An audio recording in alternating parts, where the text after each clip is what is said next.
Welcome to our channel. ఈరోజు వీడియోలో December month యొక్క ఇంపార్టెంట్ కరెంట్ అఫైర్స్ గురించి తెలుసుకుందాం. ఓన్లీ క్వశ్చన్ విత్ ఆన్సరే కాకుండా దానికి సంబంధించిన రిలేటెడ్ ఇన్ఫర్మేషన్ కూడా ఇవ్వడం జరిగింది. కావున వీడియోను ఎక్కడ స్కిప్ చేయకుండా ఎండ్ వరకు చూడగలరు. అదేవిధంగా కాంపిటేటివ్ ఎగ్జామ్స్కి ప్రిపేర్ అవుతున్న మీ ఫ్రెండ్స్కి షేర్ చేయగలరు. మొదటిసారి మన ఛానల్ని చూస్తున్నట్లయితే సబ్స్క్రైబ్ చేసుకోకపోతే వెంటనే సబ్స్క్రైబ్ చేసుకోగలరు. క్రింది వాక్యాలను పరిశీలించి సరి అయినవి గుర్తించండి. ఇటీవల ప్రధాని నరేంద్ర మోడీ గారు జోర్డాన్, ఇథియోపియా మరియు ఒమన్ దేశాల పర్యటన చేశారు. గల్ఫ్ దేశాలలో భారతదేశానికి ఉన్న అత్యంత పురాతన వ్యూహాత్మక భాగస్వామి ఒమన్. ఏ 1 మాత్రమే, బి 2 మాత్రమే, C A and B, D ఏదీ కాదు. Answer C A and B. దీని యొక్క రిలేటెడ్ ఇన్ఫర్మేషన్ను మనం గమనించినట్లయితే ఇటీవల ప్రధాని నరేంద్ర మోడీ గారు డిసెంబర్ 15 నుంచి 18 వరకు జోర్డాన్, ఇథియోపియా, ఒమన్ వంటి 3 దేశాలలో పర్యటించారు. ఈ పర్యటనలో భాగంగా ఇథియోపియా దేశం తమ దేశ అత్యున్నత పురస్కారమైన great honour Nishan of the ఇథియోపియాతో సత్కరించింది. అదేవిధంగా ఒమన్ దేశం తమ దేశ అత్యున్నత పురస్కారమైన ఆర్డర్ ఆఫ్ ఒమన్తో సత్కరించింది. డిసెంబర్ 2025 నాటికి భారత్లో ఎన్ని రామ్సార్ సైట్లు కలవు? Options: A 89, B 92, C 94, D 96. Answer D 96. దీని యొక్క రిలేటెడ్ ఇన్ఫర్మేషన్ను మనం గమనించినట్లయితే 1971 ఫిబ్రవరి 2న ఇరాన్లోని రామ్సార్ నగరంలో రామ్సార్ ఒప్పందం జరిగింది. రామ్సార్ ఒప్పందం అమల్లోకి వచ్చిన సంవత్సరం 1975. భారత్ 1982 ఫిబ్రవరి 1న రామ్సార్ ఒప్పందంలో చేరింది. అత్యధిక రామ్సార్ సైట్లు గల రాష్ట్రం తమిళనాడు. ఇటీవల నూతనంగా గుర్తించబడిన కోప్రా రిజర్వాయర్ ఛత్తీస్గఢ్ రాష్ట్రానికి చెందినది. అదేవిధంగా ఇటీవల రామ్సార్ సైట్గా గుర్తించబడిన సిలిసేరు సరస్సు లేదా సిలిసేరు లేక్ రాజస్థాన్ రాష్ట్రంలో కలదు. క్రింది వాటిలో స్క్వాష్ ప్రపంచ కప్ 2025 ఆతిథ్య దేశం ఏది? Options: America, China, Japan, Bharat. Answer D Bharat. దీని యొక్క రిలేటెడ్ ఇన్ఫర్మేషన్ను మనం గమనించినట్లయితే స్క్వాష్ ప్రపంచ కప్ 2025 విజేతగా భారత్ నిలిచింది. ఫైనల్లో హాంకాంగ్ను ఓడించి తొలిసారిగా భారత్ విశ్వ విజేతగా నిలిచింది. ఆసియా దేశానికి ఇదే మొదటి టైటిల్ కావడం విశేషం. ఇటీవల ఏ పండుగకి యునెస్కో సాంస్కృతిక వారసత్వ జాబితాలో చోటు దక్కింది? Options: Ugadi, Deepavali, Sankranti, Dasara. Answer B Deepavali. దీని యొక్క రిలేటెడ్ ఇన్ఫర్మేషన్ను మనం గమనించినట్లయితే 20వ యునెస్కో ఇంటాంజిబుల్ కల్చరల్ హెరిటేజ్ సమావేశం న్యూఢిల్లీలో డిసెంబర్ 8 నుండి 13 వరకు నిర్వహించారు. యునెస్కో ఇంటాంజిబుల్ కల్చరల్ హెరిటేజ్ జాబితాలో దీపావళి పండుగను చేర్చారు. యునెస్కో ఇంటాంజిబుల్ కల్చరల్ హెరిటేజ్ సమావేశానికి భారత్ ఆతిథ్యం ఇవ్వడం ఇదే తొలిసారి. యునెస్కో ఇంటాంజిబుల్ కల్చరల్ హెరిటేజ్ జాబితాలో భారత్ నుంచి చేరిన 16వ అంశం దీపావళి. ఈ జాబితాలో ఇప్పటికే కుంభమేళా, కోల్కతా దుర్గా పూజ, గుజరాత్కు చెందిన గర్బా నృత్యం, యోగా, వేద పఠన సాంప్రదాయం, రామాయణ ఇతిహాసం, సాంప్రదాయ ప్రదర్శన అయిన రామ్లీలా వంటి 15 ఇతర అంశాలు ఉన్నాయి. ఎక్సర్సైజ్ ఎక్విరిన్ 2025 క్రింది ఏ 2 దేశాల సంయుక్త సైనిక విన్యాసం? Options: Bharat and Malaysia, Bharat and మాల్దీవులు, Bharat and Indonesia, Bharat and Britain. Answer B Bharat and మాల్దీవులు. దీని యొక్క రిలేటెడ్ ఇన్ఫర్మేషన్ను మనం గమనించినట్లయితే ఎక్సర్సైజ్ ఎక్విరిన్ భారత్ మరియు మాల్దీవుల సంయుక్త సైనిక విన్యాసం. ఇది 14వ ఎడిషన్కు సంబంధించినది. 2025లో డిసెంబర్ 2 నుండి డిసెంబర్ 15 వరకు కేరళలోని తిరువనంతపురంలో జరిగింది. పురుషుల జూనియర్ హాకీ ప్రపంచ కప్ 2025 విజేత ఎవరు? Options: Spain, Bharat, America, Germany. Answer D Germany. దీని యొక్క రిలేటెడ్ ఇన్ఫర్మేషన్ను మనం గమనించినట్లయితే పురుషుల జూనియర్ హాకీ ప్రపంచ కప్ 2025 విజేతగా డిపెండింగ్ ఛాంపియన్ జర్మనీ నిలిచింది. జర్మనీ ఫైనల్లో స్పెయిన్ని ఓడించి 8వసారి ప్రపంచ కప్ను సొంతం చేసుకుంది. ఇటీవల కేంద్ర ప్రధాన సమాచార కమిషనర్గా ఎవరు నియమితులయ్యారు? Options: Chandrashekhar Reddy, Rajkumar Goyal, Heeralal Samariya, Wajahat Habibullah. Answer B Rajkumar Goyal. కేంద్ర సమాచార కమిషన్ను ఏర్పాటు చేసిన సంవత్సరం 2005. రైట్ టు ఇన్ఫర్మేషన్ యాక్ట్ 2005లోని సెక్షన్ 12 ప్రకారం కేంద్ర సమాచార కమిషన్ను ఏర్పాటు చేశారు. ప్రస్తుతం 13వ కేంద్ర సమాచార కమిషనర్గా రాజ్ కుమార్ గోయల్ నియమితులయ్యారు. ఇటీవల డీపీ వరల్డ్ కొత్త బ్రాండ్ అంబాసిడర్గా ఎవరు నియమితులయ్యారు? Options: Virat Kohli, Abhishek Sharma, Suryakumar Yadav, Rohit Sharma. Answer B, Abhishek Sharma.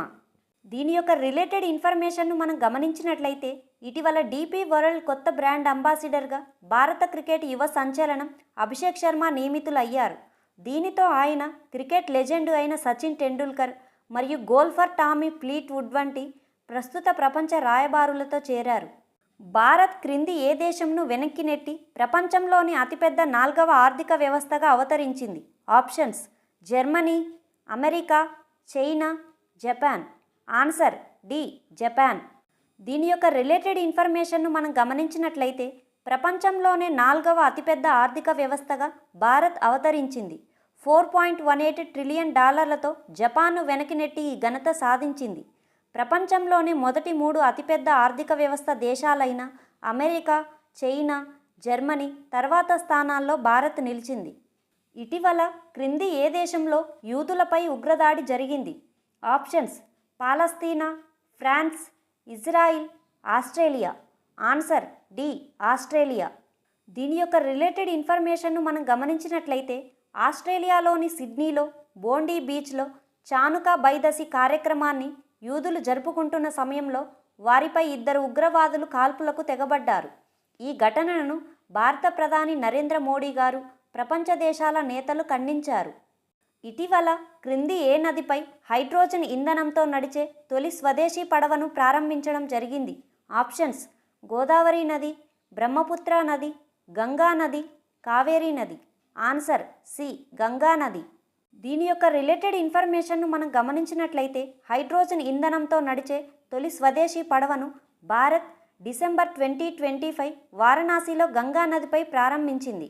అంతర్గత జల రవాణాలో కర్బన ఉద్గారాలను తగ్గించడం, స్వచ్ఛమైన ఇంధన వినియోగాన్ని ప్రోత్సహించడం దీని యొక్క ముఖ్య ఉద్దేశ్యం. 2036 నాటికి చంద్రుడిపై అణు విద్యుత్ కేంద్రాన్ని ఏర్పాటు చేయనున్నట్లు ఇటీవల ప్రకటించిన దేశం ఏది? Options: Russia, America, China, Bharat. Answer A, Russia. 2036 నాటికి చంద్రునిపై అణు విద్యుత్ ప్లాంట్ నిర్మించాలని రష్యా ప్రణాళికలను ప్రకటించింది. రష్యా, చైనా ఉమ్మడి పరిశోధన కేంద్రానికి విద్యుత్ సరఫరా చేయడమే దీని యొక్క ముఖ్య లక్ష్యం. భారతదేశంలో ఒకప్పుడు రేడియో సిలోన్గా గుర్తింపు పొందిన క్రింది ఏ దేశంలోని రేడియో సర్వీస్ ఇటీవల 100 సంవత్సరాలు పూర్తి చేసుకుంది? Options: Myanmar, Sri Lanka, Nepal, Bangladesh. Answer B, Sri Lanka. దీని యొక్క రిలేటెడ్ ఇన్ఫర్మేషన్ను మనం గమనించినట్లయితే రేడియో సిలోన్ భారత్ మరియు శ్రీలంక మధ్య లోతైన సాంస్కృతిక బంధానికి ప్రతీకగా నిలిచింది. రేడియో సిలోన్ తన ప్రసార వారసత్వంలో 100 సంవత్సరాలు ఇటీవల పూర్తి చేసుకుంది. ఆసియాలో మొట్టమొదటి రేడియో ప్రసార సంస్థ అయిన ఇది డిసెంబర్ 16, 1925న అధికారికంగా ప్రసారాలను ప్రారంభించింది. ఎక్సర్సైజ్ హరిమౌ శక్తి 2025 క్రింది ఏ 2 దేశాలకు సంబంధించినది? Options: Bharat and Malaysia, Bharat and మాల్దీవులు, Bharat and Sri Lanka, Bharat and Myanmar. Answer A, Bharat and Malaysia. దీని యొక్క రిలేటెడ్ ఇన్ఫర్మేషన్ను మనం గమనించినట్లయితే ఇది 5వ ఎడిషన్కు సంబంధించినది. 2025లో డిసెంబర్ 5 నుండి డిసెంబర్ 18 వరకు రాజస్థాన్లో జరిగింది. విజయ్ దివస్ను ఏ రోజున జరుపుకుంటారు? Options: December 6, December 12, December 16, December 22. Answer C, December 16. దీని యొక్క రిలేటెడ్ ఇన్ఫర్మేషన్ను మనం గమనించినట్లయితే 1971లో ఇండో పాక్ యుద్ధంలో పాకిస్తాన్పై భారత్ సాధించిన నిర్ణయాత్మక విజయాన్ని గుర్తు చేసుకుంటూ తూర్పు పాకిస్తాన్ విముక్తికి, బంగ్లాదేశ్ ఆవిర్భావానికి దారితీసిన విజయ్ దివస్ను ప్రతి సంవత్సరం డిసెంబర్ 16న జరుపుకుంటారు.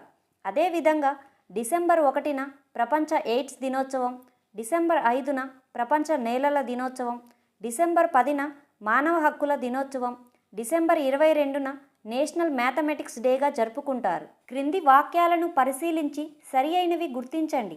ప్రధానమంత్రి రాష్ట్రీయ బాల పురస్కార్ భారత్లో బాలలకు ఇచ్చే అత్యున్నత పౌర పురస్కారం. ఈ పురస్కారాన్ని క్రీడల వర్గంలో 9 మందికి ప్రదానం చేశారు. ఏ 1 మాత్రమే, బి 2 మాత్రమే, C A and B, D ఏదీ కాదు. Answer C A and B. దీని యొక్క రిలేటెడ్ ఇన్ఫర్మేషన్ను మనం గమనించినట్లయితే ఈ పురస్కారాన్ని 5 నుంచి 18 సంవత్సరాల వయసు గల బాలల యొక్క అసాధారణ విజయాలను గుర్తించడానికి మహిళా మరియు శిశు అభివృద్ధి మంత్రిత్వ శాఖ ద్వారా ప్రదానం చేయబడుతుంది. 2025 డిసెంబర్ 26న రాష్ట్రపతి ద్రౌపది ముర్ము గారు న్యూఢిల్లీలోని విజ్ఞాన్ భవన్లో 20 మంది బాలలకు ఈ పురస్కారాలను ప్రదానం చేశారు. తెలంగాణకు చెందిన విశ్వనాథ్ కార్తికేయ పడకంటి ఎవరెస్ట్ శిఖరారోహణ చేసినందుకు గాను ఈ పురస్కారాన్ని అందజేశారు. అదేవిధంగా ఆంధ్రప్రదేశ్కు చెందిన యువ పారా అథ్లెట్ శివాని ఈ ప్రతిష్టాత్మక అవార్డును అందుకున్నారు. సంతాలీ భాషను భారత రాజ్యాంగంలో 8వ షెడ్యూల్లో ఏ రాజ్యాంగ సవరణ ద్వారా చేర్చారు? ఆప్షన్స్ 71వ రాజ్యాంగ సవరణ, 92వ రాజ్యాంగ సవరణ, 21వ రాజ్యాంగ సవరణ, 96వ రాజ్యాంగ సవరణ. ఆన్సర్ బి 92వ రాజ్యాంగ సవరణ. దీని యొక్క రిలేటెడ్ ఇన్ఫర్మేషన్ను మనం గమనించినట్లయితే భారత రాజ్యాంగంలో 8వ షెడ్యూల్లో అధికారికంగా గుర్తింపు పొందిన 22 భాషలు కలవు. సంతాలీ భాష ఈ 22 భాషల జాబితాలో ఒకటి. ఇది భారత్లోని అతి ప్రాచీనమైన జీవించి ఉన్న భాషల్లో ఒకటి. సంతాలీ భాషను ఓల్చికి లిపిలో రాస్తారు. ఈ ఓల్చికి లిపిని ఒడిషా రాష్ట్రానికి చెందిన పండిట్ రఘునాథ్ ముర్ము ఓల్చికి లిపిని మొదటిసారిగా పరిచయం చేశారు.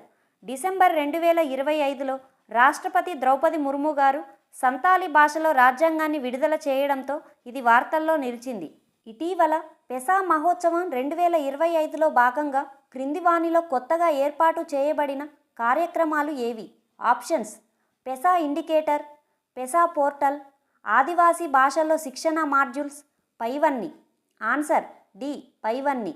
దీని యొక్క రిలేటెడ్ ఇన్ఫర్మేషన్ను మనం గమనించినట్లయితే పెసా మహోత్సవ్ 2025 డిసెంబర్ 23, 24వ తేదీల్లో ఆంధ్రప్రదేశ్లోని విశాఖపట్నంలో జరిగింది. ఇది పంచాయతీ చట్టం 1996 అమలును పురస్కరించుకొని గిరిజన స్వయం పాలన సంస్కృతిని ప్రోత్సహించడానికి కేంద్ర పంచాయతీరాజ్ మంత్రిత్వ శాఖ నిర్వహించిన 2 రోజుల వేడుక. గిరిజన హక్కులు, గ్రామ సభల అధికారాలను బలోపేతం చేయడం దీని యొక్క ముఖ్య ఉద్దేశ్యం. గణతంత్ర దినోత్సవం 2026 సంవత్సరానికి గాను ముఖ్య అతిథులుగా ఎవరు హాజరు కానున్నారు? Options Donald Trump, Giorgia Meloni, Emmanuel Macron, EU నాయకులు Ursula von der Leyen and Antonio Costa. Answer D EU నాయకులు Ursula von der Leyen and Antonio Costa. దీని యొక్క రిలేటెడ్ ఇన్ఫర్మేషన్ను మనం గమనించినట్లయితే భారత్లో జరిగే 2026 గణతంత్ర పరేడ్కు యూరోపియన్ యూనియన్ ముఖ్య నాయకులు ముఖ్య అతిథులుగా హాజరు కానున్నారు. ఇది చారిత్రాత్మకమైనది. ఎందుకంటే మొదటిసారి ఒక దేశం నాయకుడు కాకుండా ఒక సంస్థ ప్రతినిధులు 2 ముఖ్య అతిథులుగా ఆహ్వానించబడ్డారు. యూరోపియన్ కమిషన్ అధ్యక్షురాలు ఉర్సులా వాన్ డెర్ లేయన్ మరియు యూరోపియన్ కౌన్సిల్ అధ్యక్షుడు ఆంటోనియో కోస్టా హాజరు కానున్నారు. క్రింది వాటిలో ఆరావళి పర్వతాలు విస్తరించని రాష్ట్రం ఏది? Options Gujarat, Punjab, Rajasthan, Haryana. Answer B Punjab. దీని యొక్క రిలేటెడ్ ఇన్ఫర్మేషన్ను మనం గమనించినట్లయితే దేశంలోనే పురాతన పర్వత శ్రేణి అయిన ఆరావళి పర్వతాలు భౌగోళికంగా గుజరాత్ నుంచి ఢిల్లీ వరకు విస్తరించి ఉన్నాయి. ఈ ఆరావళి పర్వతాలలో అక్రమ మైనింగ్ జరుగుతోందన్న ఆందోళనల నేపథ్యంలో కేంద్రం నియమించిన కమిటీ ఇచ్చిన కొత్త నిర్వచనానికి సుప్రీంకోర్టు గత నవంబర్ నెలలో ఆమోదం తెలిపింది.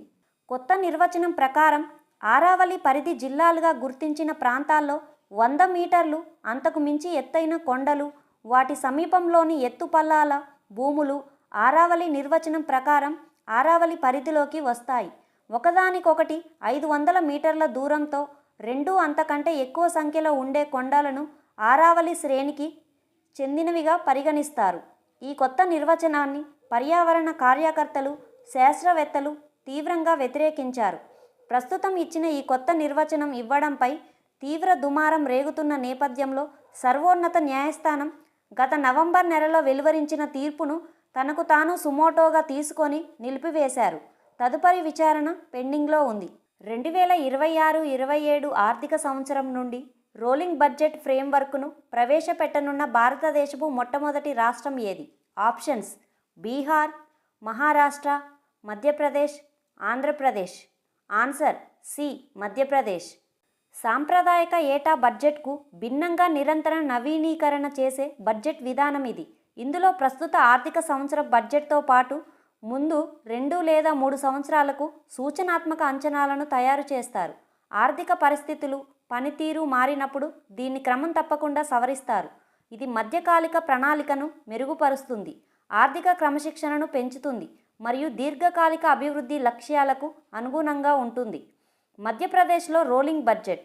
మధ్యప్రదేశ్ రాష్ట్రం భారత్లో మొట్టమొదటిసారిగా 2026-27 ఆర్థిక సంవత్సరం నుంచి రోలింగ్ బడ్జెట్ను అమలు చేయనుంది. మధ్యప్రదేశ్ రాష్ట్ర ఉప ముఖ్యమంత్రి మరియు ఆర్థిక మంత్రి జగదీష్ దేవుడా డిసెంబర్ 2025లో ప్రకటించారు. ఇటీవల ఎంజీఎన్ఆర్ఈజీఏ స్థానంలో తీసుకొచ్చిన వీబీజీ రామ్జీ చట్టం పూర్తి పేరు ఏమిటి?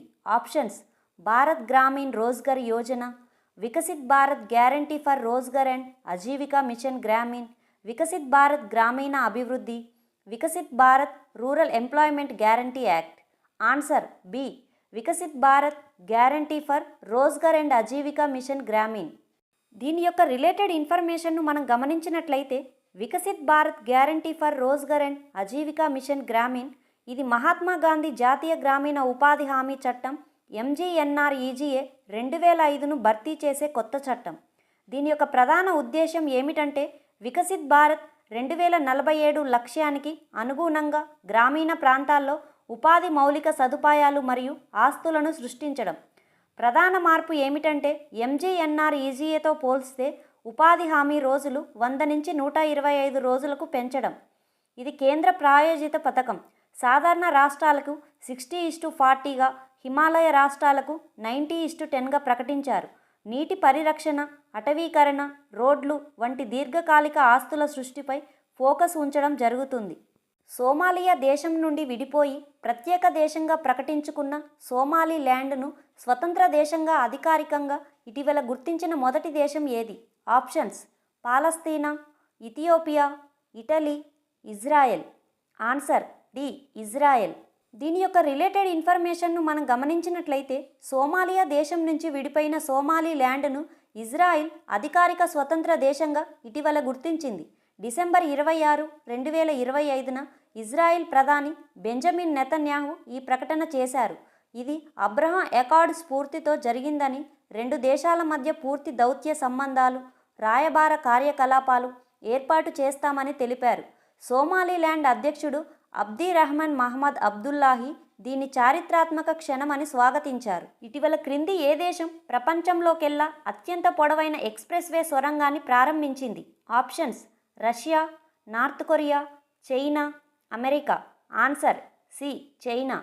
దీని యొక్క రిలేటెడ్ ఇన్ఫర్మేషన్ను మనం గమనించినట్లయితే చైనా ఇటీవల ప్రపంచంలోకెల్లా అత్యంత పొడవైన ఎక్స్ప్రెస్ వే సొరంగాన్ని ప్రారంభించింది. దీనికి తియాన్షిన్ షెంగ్లీగా నామకరణం చేసింది. ఈ సొరంగం పొడవు 22.13 కిలోమీటర్లు. ఇటీవల బ్లూబర్డ్ 6 కమ్యూనికేషన్ ఉపగ్రహాన్ని కక్షలో ప్రవేశపెట్టడానికి ఏ భారతీయ లాంచింగ్ వెహికల్ను ఉపయోగించారు? Options: LVM-3 M6, GSLV, PSLV, NGLV. Answer LVM-3 M6. దీని యొక్క రిలేటెడ్ ఇన్ఫర్మేషన్ను మనం గమనించినట్లయితే డిసెంబర్ 24, 2025లో దేశ చరిత్రలోనే తొలిసారిగా 6100 కిలోల బరువైన బ్లూబర్డ్ బ్లాక్ 2 ఉపగ్రహాన్ని నిర్దేశిత కక్షలోకి తిరుపతి జిల్లా సతీష్ ధావన్ స్పేస్ సెంటర్ షార్ నుంచి అత్యంత శక్తివంతమైన బాహుబలి రాకెట్ LVM-3 M6 నింగిలోకి దూసుకెళ్లింది. ఇది అమెరికాలోని టెక్సస్కు చెందిన AST స్పేస్ మొబైల్ సంస్థ రూపొందించింది. దేశ తొలి మానవ సహిత అంతరిక్ష యాత్ర గగన్యాన్లో LVM-3 రాకెట్ను ఉపయోగించున్నందున ఈ విజయం ఇస్రో నమ్మకాన్ని ద్విగుణీకృతం చేసిందని చెప్పవచ్చు.